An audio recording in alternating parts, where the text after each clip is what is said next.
Yeah.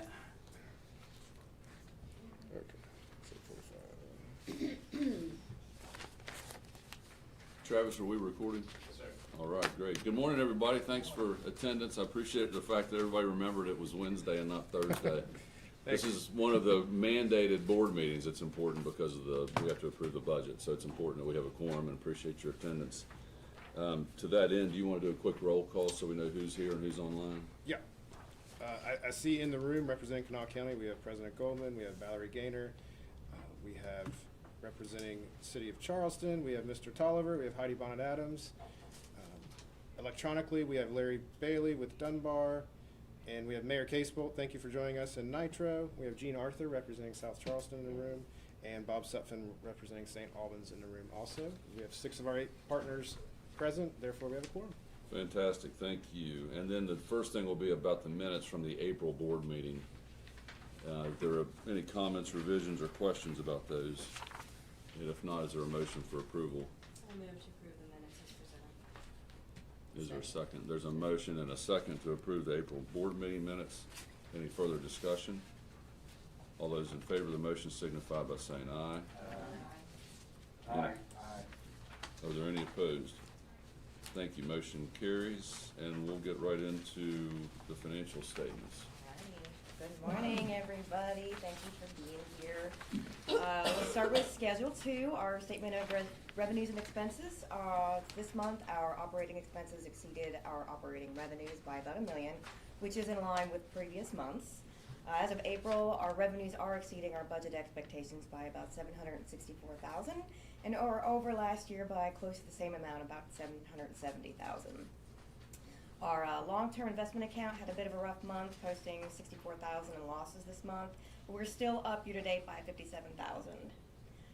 Operating expenses year-to-date, we're under budget by about $580,000, and overall, our year-to-date net operating losses are $536,000 under budget. As far as levy receipts, we received over $1 million in April and $376,000 for May. Brings our year-to-date total to $8.7 million, and we are still exceeding last year's receipts by about 9%.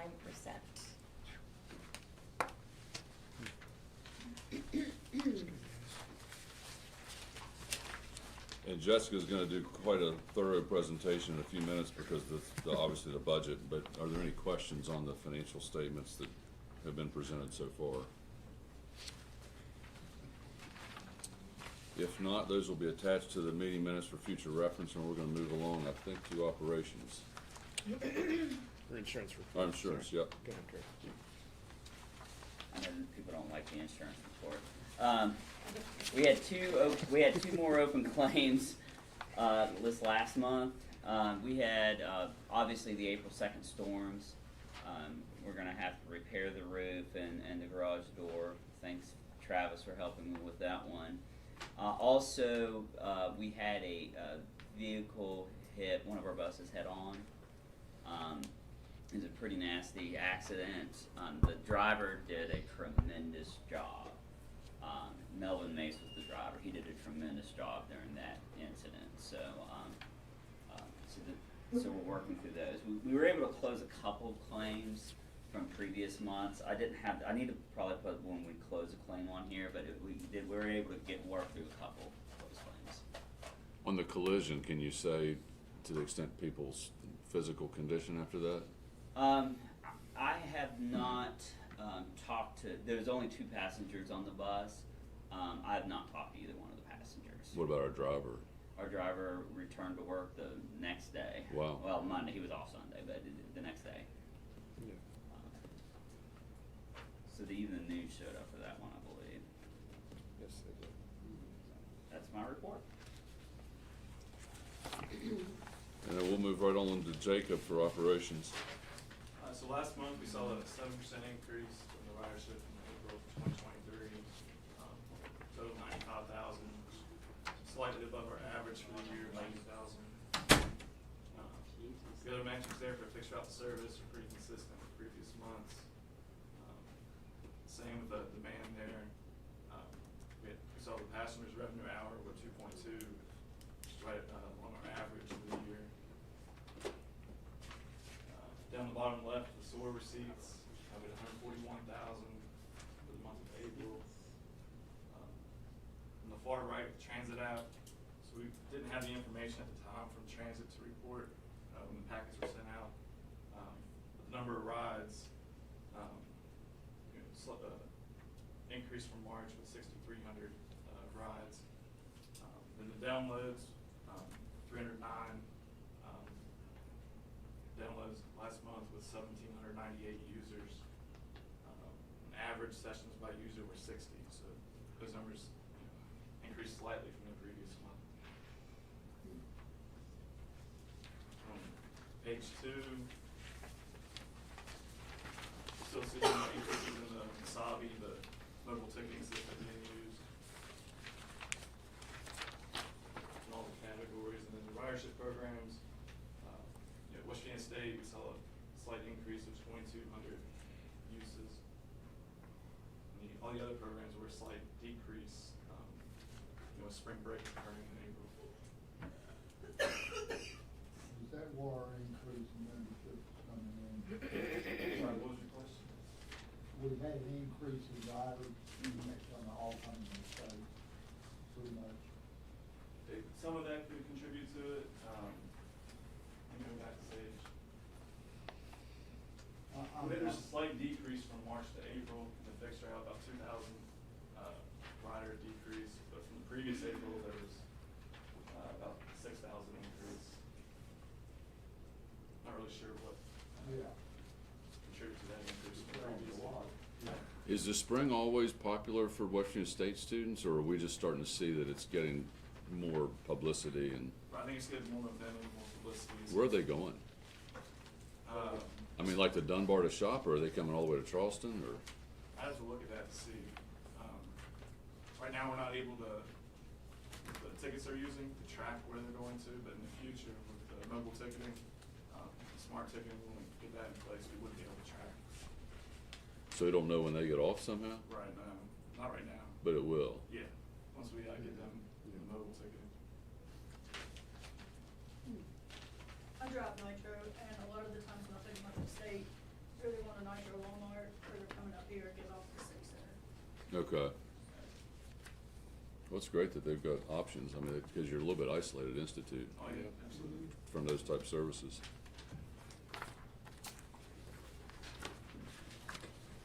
Any other questions for Jacob on the operations? If not, we'll set plenty of time aside for Jessica, and we'll get going on the budget. Alrighty, folks. Okay, well, I'm gonna start on the statement of projected revenues, expenses, and expenses. That is a very high-level summary report of what we are projecting for 2025. And I want to say at the start of this that this is a very conservative estimate. We have a lot of unknowns. We don't know what's going to happen with the COA. We're not certain about SOAR funding, whether or not how that's going to run through the next fiscal year. So we're doing our best here. At the very, very bottom, you see the net income and loss. That's not as scary as it looks. If you add back depreciation, which is not a cash flow issue, we have already paid for everything that is getting depreciated. So you add that back and you're looking more at your cash flow. So last year, when Scott did the budget, he was expecting about a 1.5 million loss, okay? We're gonna end up right now projecting, based on 9 months of actual expenses and 3 months of expected expenses, we're gonna end up around $6,000 versus 1.5 million. And what saved us is adjusting our SOAR reimbursement rate to where we were getting reimbursed for our actual expenses, where we used to be way under what we were actually spending.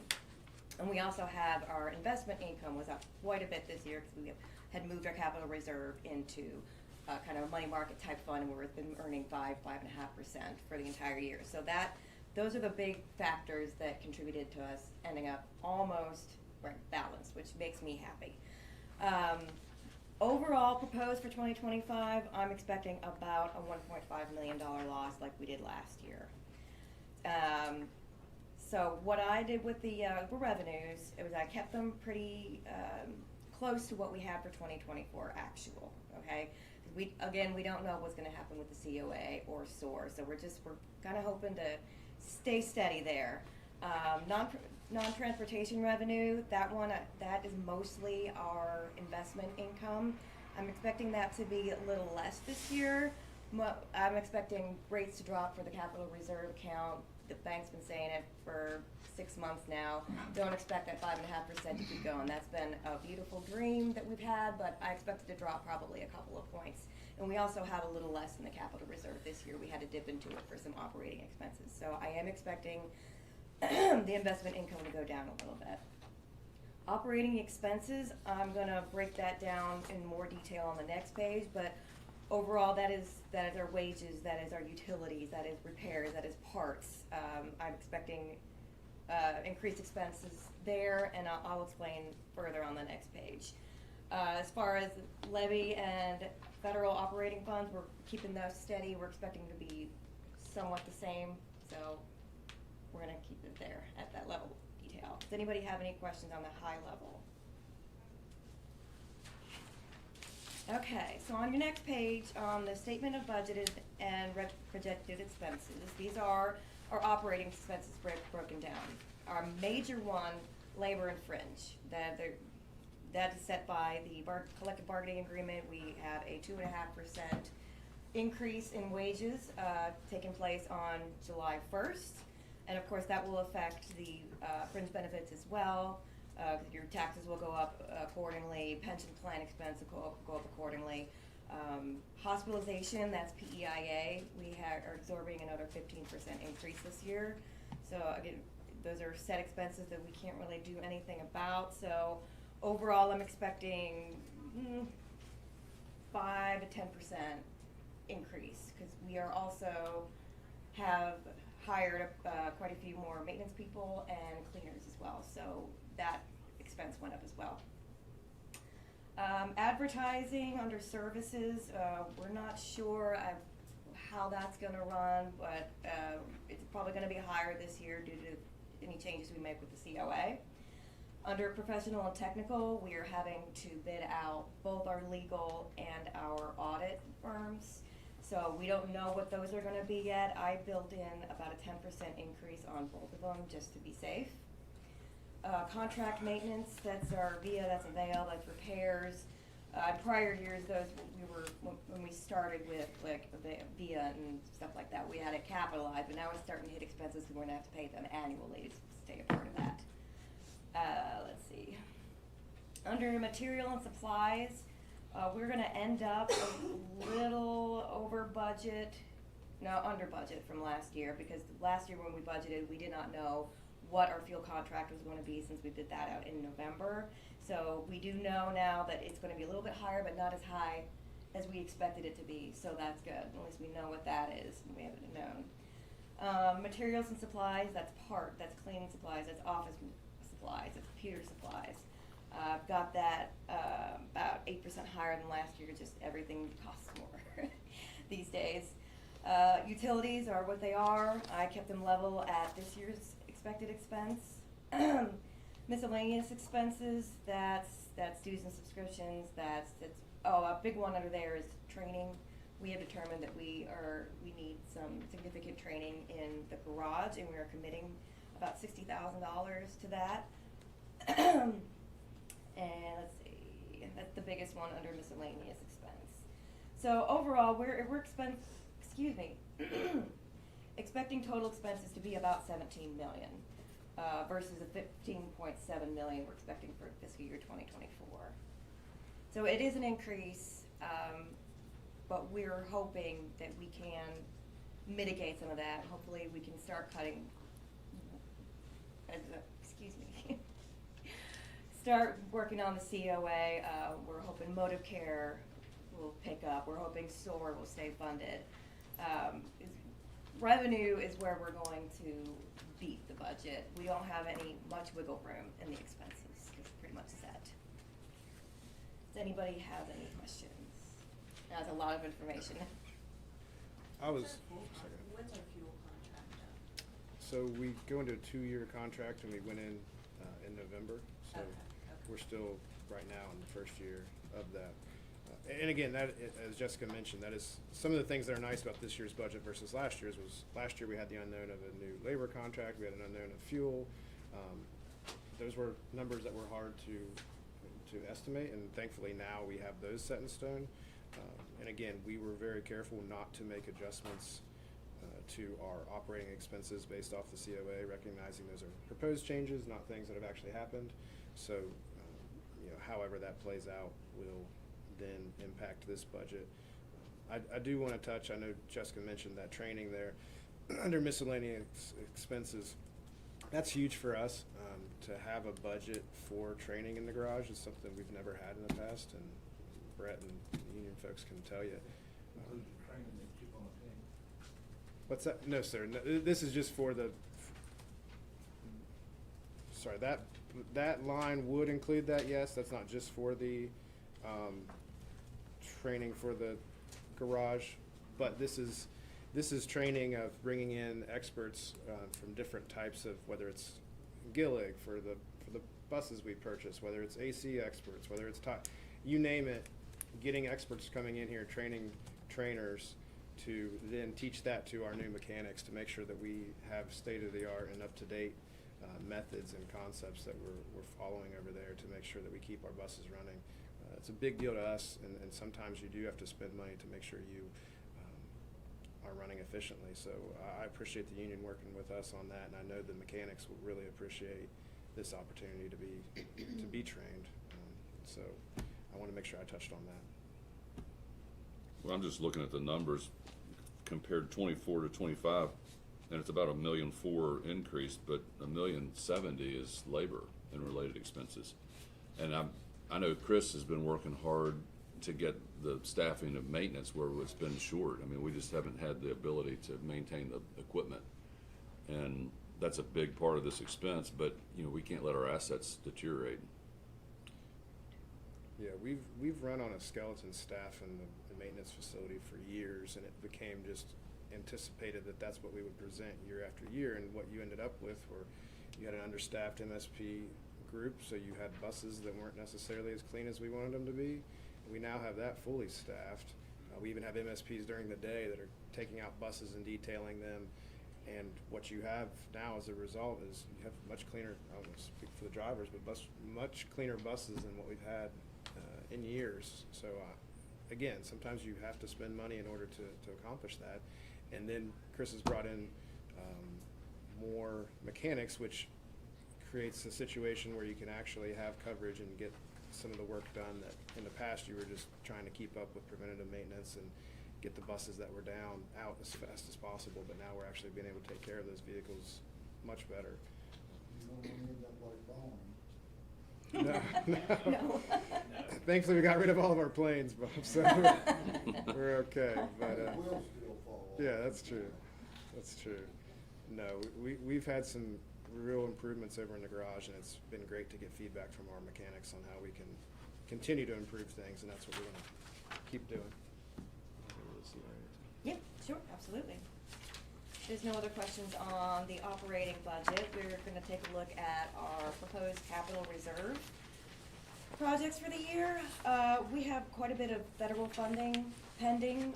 We don't know for sure. We mostly know it. What our reserve is our portion of what we would have to match of the federal funding, which is 20% on capital items and 50% on operating. Projecting about a $7.5 million need this year. Much of that is in the facility upgrade that we're not sure what's going to happen with that, but we want to make sure we have savings in the case that something does come through for us. That's $6 million. The remaining part, we have some significant repairs in the garage. We have about $700,000, I believe, that we need to put into the pits. That's a big expense for next year. We're also planning on buying about 9 Sprinter-style vans for adding to our rolling stock. I don't believe there are any plans for any big buses this year. But yeah, those are the big ones. I believe 7.5 would be a solid bet for us this year. I'll elaborate a little bit there on the talks of some of those costs when it comes to repairs in the maintenance facility. So that actually it was the same day we had a small investment committee group. We had Wendell back here on site at Travis and Chris's request, to check out the pits, because we had a couple of areas where the concrete had dislodged itself, and mechanics understandably were concerned about it, and so we brought window in, we shut off the pits and had them come inspect them. They ran sonar and some different structural tests, and they, on that day, and Travis, you can speak more to it if I get something wrong, but they condemned 4 of our 8 pits. And essentially, it's a tough pill to swallow, because you have a facility that we are continuously, I submitted a grant in April for hopefully to get some funding from FTA for a new facility, but in the meantime, you can't ignore what you have now. We still have buses that need to be worked on every single day, and going from 8 pits down to 4 pits is a substantial challenge for our mechanics. So as tough of a pill it is to swallow, investing almost $500,000, and that's an estimate for us, in refurbishing pits that we don't want, that we wish we could walk away from. There's a reality that we have to maintain a safe area for our employees, and we have to keep the buses running. So it's one of those necessary evils that we have to put on this budget. Now, thankfully, Kurt and Travis and and Jessica, we've rearranged and readjusted some of the federal funding in order to cover that. So even though we're talking about $500,000 to $700,000, we're talking about KRT committing, $193,300. So it's a little less painful, but obviously anytime you pull from one pot of money to do another, that's funding that you're not using on rolling stock or something else. So we've had to adjust our priorities based off of the realities of safety issues, and we're never going to, safety will always be number one regardless, so everything else will take a back burner if we are made aware of something being unsafe. And on the Sprinter vans, is that something, that's not we don't know the timing of that, do we? Or has it been determined? So, I wish I could have had the RFP ready for you this week, for the board meeting, but, we should have the contract out end of May, ready to go. That's to replace the paratransit vehicles, that are ready, have been due for replacement.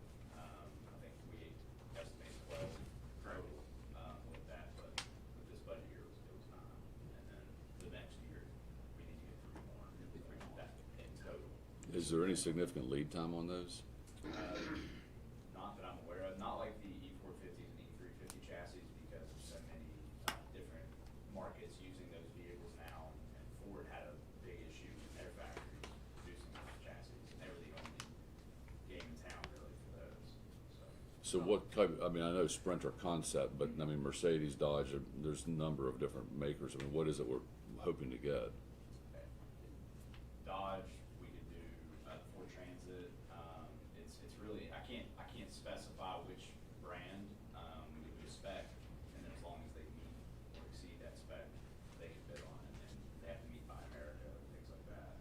That is the idea, like smaller van that has a lift, or a ramp style, that can allow ADA passengers to board. Also, COVID contributed to the long lead times on the E450s and 350s, so that's not completely resolved, but it shouldn't be near as an issue as it was in the past. So those are the cutaways, is that what we call them, right? Yes. The manufacturer's saying about 4 months, lead time, depending on the seat layout, which style we would select. And whoever does this will do it turnkey? Yes. We get a product other than radios and Yeah.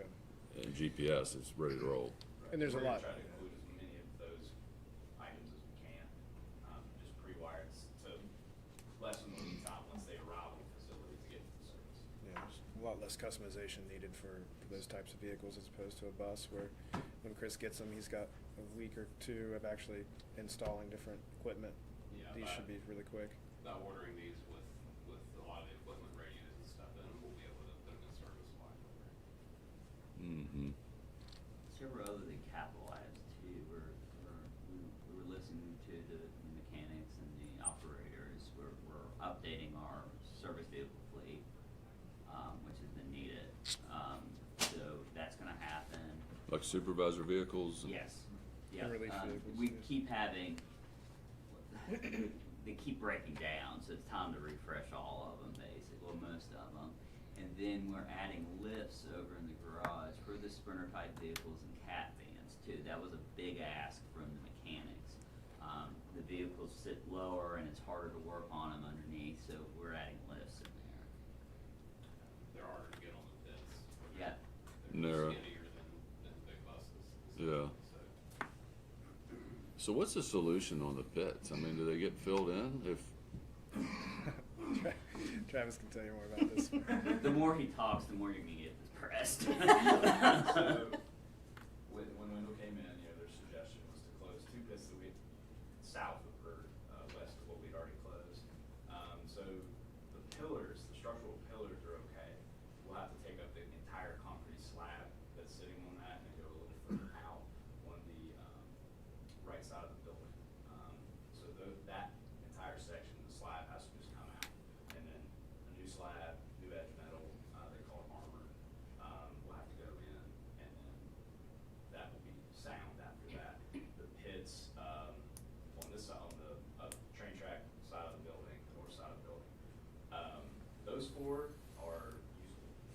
They do have slight cracking, different things, so they won't need as extensive repairs, so the entire slab will have to come out. They can repair the one crack that's in the pit, and the rest of it is all topical, so they'll go down 4 inches, put new concrete in, new edge metal, new tire tracks, so we'll have to go about 8 inches out to create a new tire path for the buses to roll on, and that'll be adjoined to the existing slab. So it's pretty extensive concrete work, and then we also need to do ventilation work for just mechanics in the pit and also safety, and then explosion-proof lighting.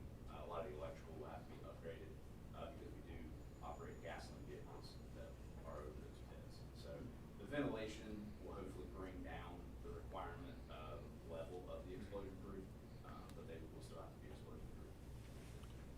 and if we do all that, where does that put us with like the modern standard for working on that type of equipment? That will put us up to code as far as we can with our existing space. We don't have existing space to have 2 exits for the pit, but we will be at code as best we can.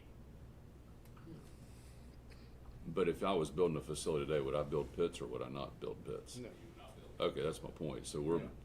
is there any way to get away from the pits completely? Or that we don't have the ceiling height to accommodate lifts? Not with the ceiling height we have. We'd have to, we'd essentially have to tear the building down. Yeah. The convertible building. Mm-hmm. Top up.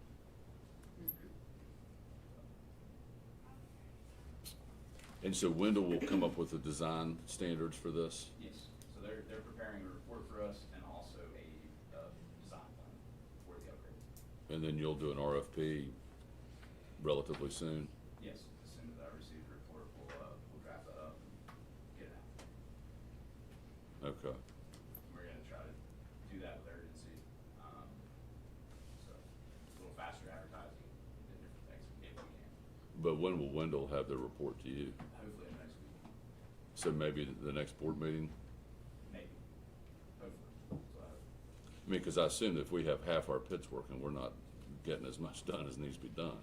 So we're prioritizing pits and repairs and things like that, because sometimes we have repairs that don't require pits, so we're doing more work back away from the pits and saving the pits for work underneath the buses. And we're managing pretty well. Do we need 8 pits? Yes. Yeah. Electric buses have to have pits too. They would, yes, to get underneath them, to do suspension work and stuff like that. But yeah, to be as efficient as we possibly can, we need those other pits and service. Well, it's a little off budget topic, but that's a pretty big exposure that we have that we need to deal with. So on a just high level, and I forgot to mention at the beginning of this, we've had a budget committee meeting. Valerie was there, Bobby was there. Was Jay on the line or did we miss him? He missed. Us, staff was there, I was there. So we've been through these numbers and looked at them fairly carefully so far. But high level, if I look at the first page of this document, at the bottom it has net income or loss, and we're at negative $1.5 million. What does that mean? What do we do with that? How do We we? dip into our reserve and we have to pay from our savings, which is, a tough pill to swallow. But you do what you gotta do. Again, hopefully things will take off with the COA, the store will stay funded, and maybe, we'll end up flat like we are this year. So this year, we were predicted to use savings reserves. Yes, we were. And we're using how much? We ended up using about $2 million total out of savings. To close the gap. And you also have to take into consideration that in this past year, we changed our SOAR reimbursements, almost doubled them. So that's where a lot of our revenue comes from. We also implemented a scheduling optimization system that allowed Jacob and his operations team to have more efficient schedules, which then helped on labor and those costs also. And then some of these new revenues coming in with motive care, et cetera, or some of these on-demand services can help us. But you look through these different lines and you see that negative $1.5 million loss. There's not a lot of places. If you said, hey, Sean and Jessica, cut some lines out of here, I don't know what to tell you, what's going to happen. So that's why taking the time and the energy to go through that COA process and say, hey, how do we do more with what we have? The reality of what our revenue is, as far as our funding from safety levy, as far as our funding from the feds, which is obviously tied to our ridership, which has stayed, almost half of what it was in 2018. It's tough. So again, today's exercise is another example of why something has to give at KRT when it comes to how we budget our funds. You can't pay your bills with your savings account forever unless your savings account is huge, and ours isn't huge. It's the third page. So again, we didn't build in the changes from the COA because we thought it was too presumptuous to say, hey, this is going to change or that's going to change, because we still have to hear from the public, and then the board will have to make that call. But there are some real tough decisions to lower our operating expenses that have to happen.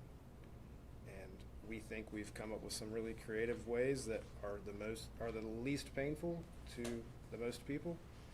And that's what, this meeting at the end of the month, we'll hear feedback from the public. But again, we look at these numbers every single day, and we try to make them as clean and really cut as much as we can on each of these lines. But there's not very many other places to cut. How much of passenger fares is SOAR? I mean, if we're at 2.683 million, roughly. Yeah. 1.1 is about our revenue outside of SOAR. So 1.5 is SOAR and motive care. Yep. Yes.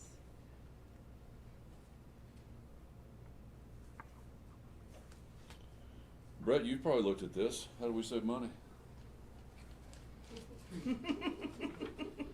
I mean, it's in everybody's interest to keep this thing running.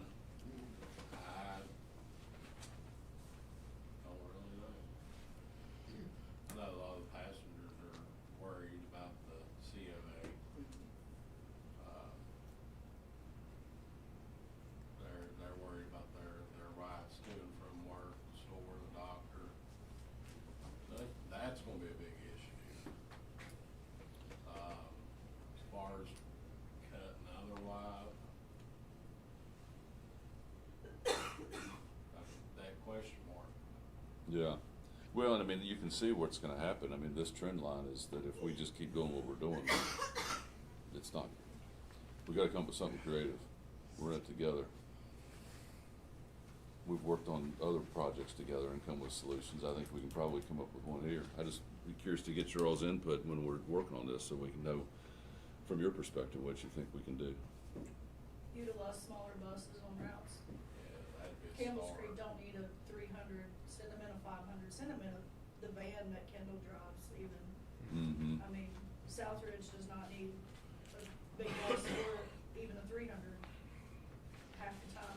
Maybe the first week of the month, but half the time you can do a 500. Sissonville, same way. Yeah. You got a big bus going out there that don't really need to be. Beach Avenue, the road itself, we do not need a 500 on it because it's too tight. You guys know we busted how many windows in that. Do we have a smaller option than that? We don't, do we? We have a supervisor van. Oh, you'd be down to a Yeah. very small vehicle. Yeah, cat vans, I always forget they're sitting Supervisor here. vehicles aren't Yeah. So you guys aren't permitted. Well, Well, I mean, there's some creativity here, so if those are things that we need to be looking at for operations, we need to take advantage of it. sure. You know, it may be that 9-sprinter vans isn't the right number. Maybe it's more.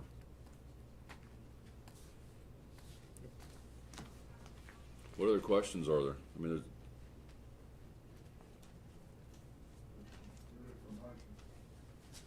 In this budget, is there any looks at getting some kind of gate so our mechanics don't have to sit here on Christmas?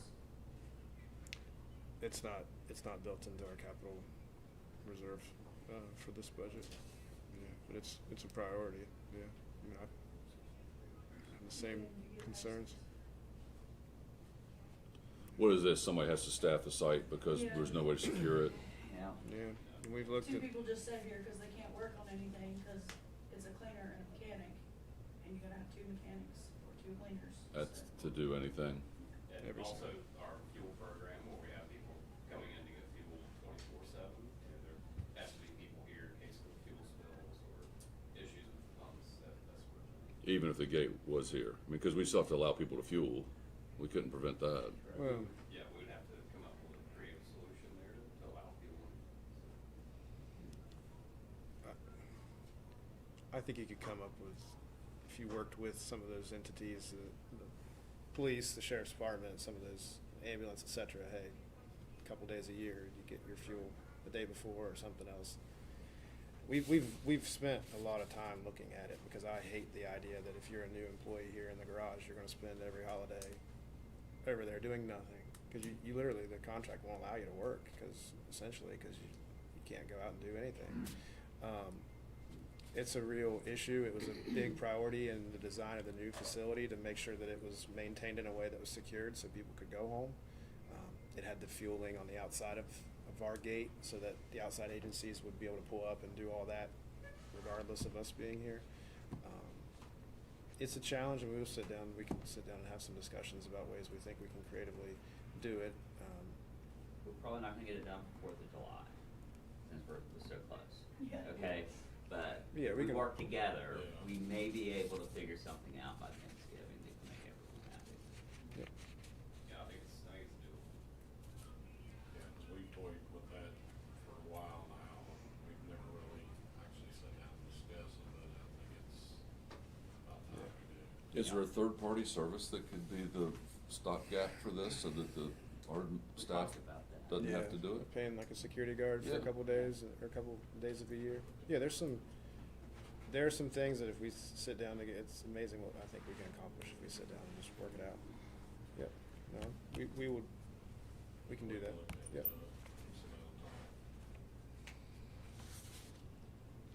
Yes, so at this point, if there's no more questions, the staff is asking us to approve the budget that'll have a $1.5 million loss. We'll use reserves to fill the gap on that.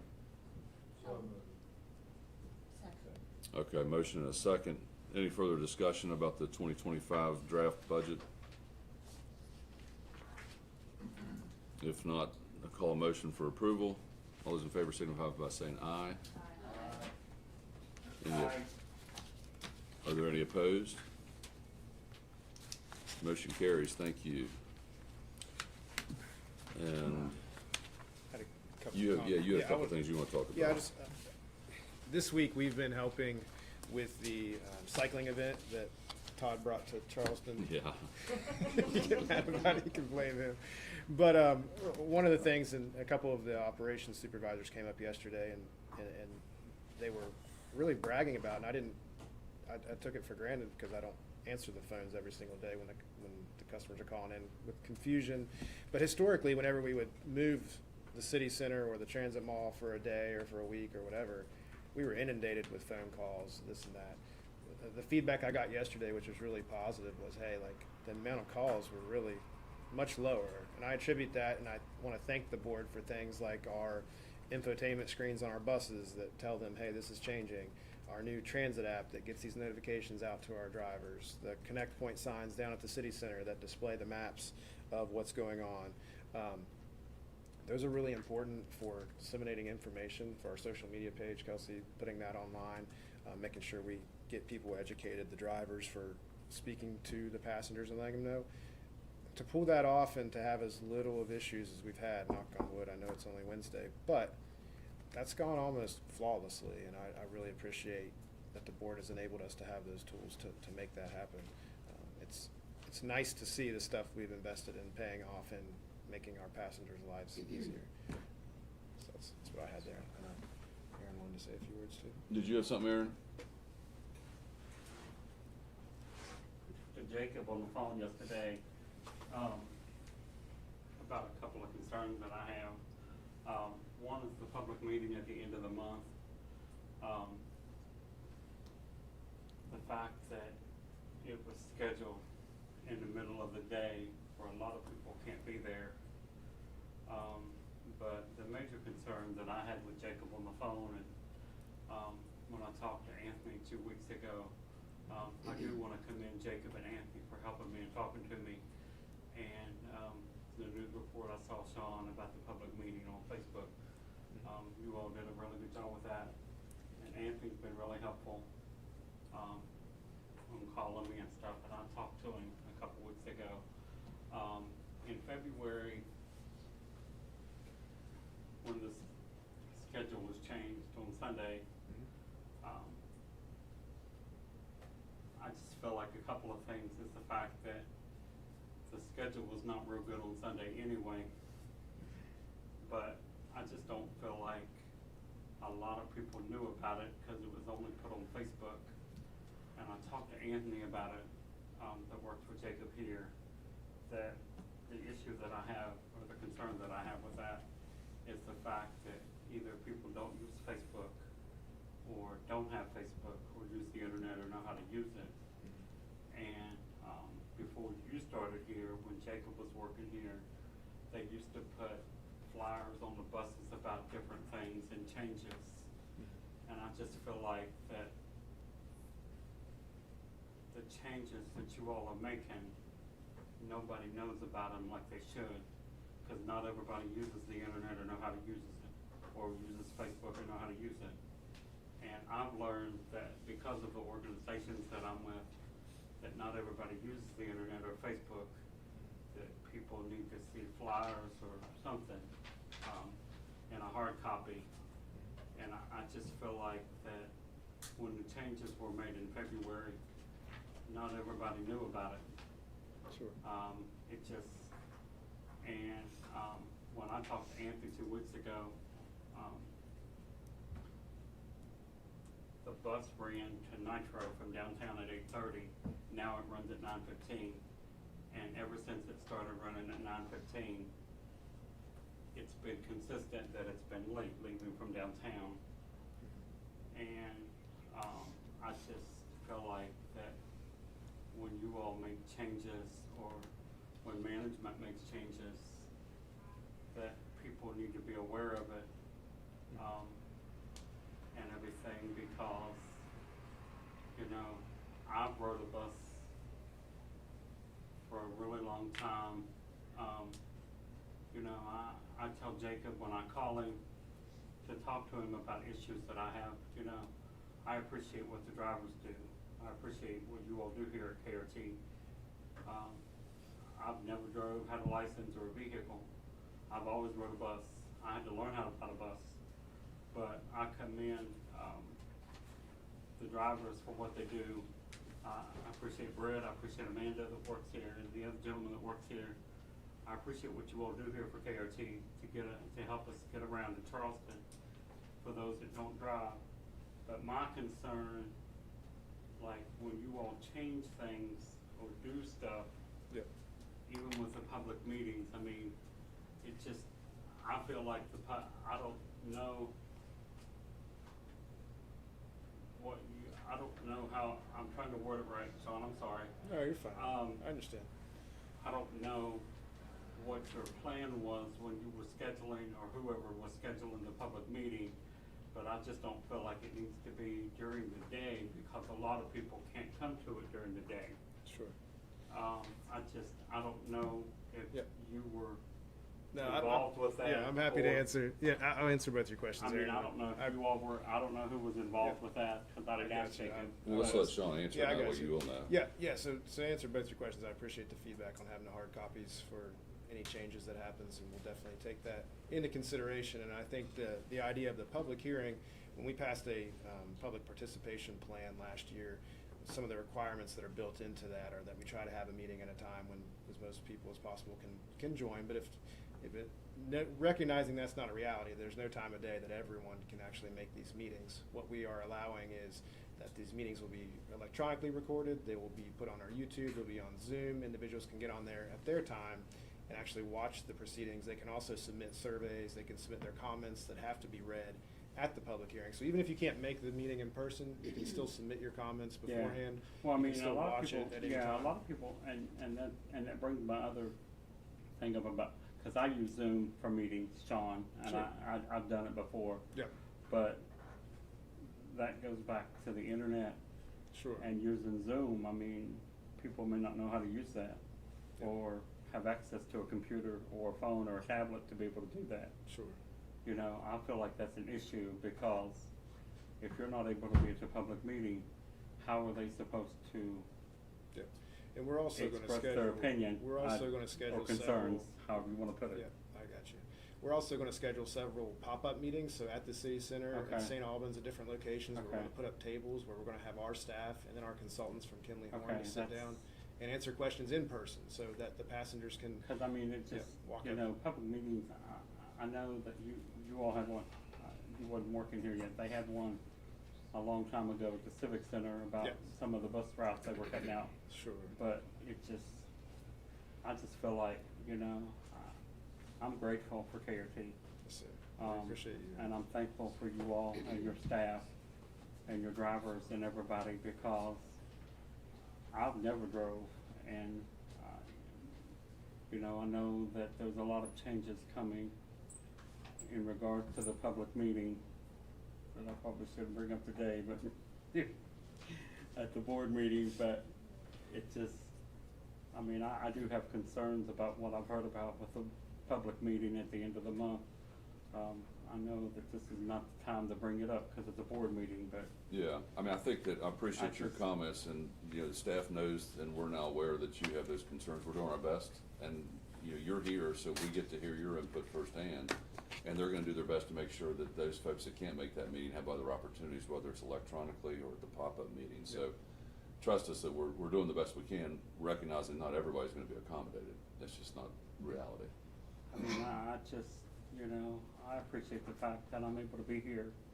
I appreciate when Jacob allows me to speak, because I know you all have an agenda and a Yeah. schedule. Okay. And I appreciate that. Well, thank you for being here, and we do appreciate your input, because we know that you're an avid rider, and you know the staff, and know the drivers, and that's important to us. One other thing, can I yes, say? ma'am. I saw Doug Hartley at early voting, and he wanted to tell everybody hi. Oh, good. Yeah. And I He's came to very early vote, happy. fully expecting to see you, and you weren't there. I'm down in Girl Scouts. Oh, Down okay. You can park right out front. Okay. Yeah. I'll keep that in mind. All right. But yeah, he came by, he looked great, he looked happy, and he wanted to tell everybody hi. So, Good. Well, thanks for that positive report to end the meeting. And if there's nothing else, we'll be adjourned. Oh, yes, ma'am. You guys had said last month you were gonna do paper handouts to notify about the flyer, cause like Aaron said, a lot of people don't know. Are Sure. we gonna be getting those this week for the drivers to hand out? To hand out for the public meetings? Yes. Yeah, we've put out, the legal notices, the social media things, we can print out hard copies too. Yeah, it's no problem. Preferably, please. Yeah, it's no problem. Cause a lot of people are like, no, wait a minute, when did you say? What day? So, So having something they can walk off the bus with instead Yeah. of just seeing it Okay. on the screen all, okay. Good Yeah. suggestion. Easy to do. The other issue that I have, I wanna bring up real quick, since the IT person is here. My concern is, I know the transit is closed this week, but because of the bicycle championship, but, I brought up about the computer screen that you all have with the schedule. Yeah, I think that's the type of thing you're gonna need to work with staff after the meeting, cause it's Okay. not really board relevant. And we've kind of finished our agenda, so if you wanna Okay, work I'm with them sorry. afterwards. I apologize. No, that's Sorry. fine. I mean, it's important, but it's not something the board can take action on necessarily, so. It's something I need to talk to them about, the staff, right? Right. Okay, I just wanted to ask who I needed to talk to. Yeah, well, I think if Jacob's the point person, he's probably the place to Okay, start, and he'll that's make fine. sure you get the right person. Sorry. Jacob. I just wanted to ask who I needed to talk to. That would be, he's the guy to start with. Okay. So- I just wanted to ask who I needed to talk to about that. Yep, that's probably the best place to get started. Okay. Okay.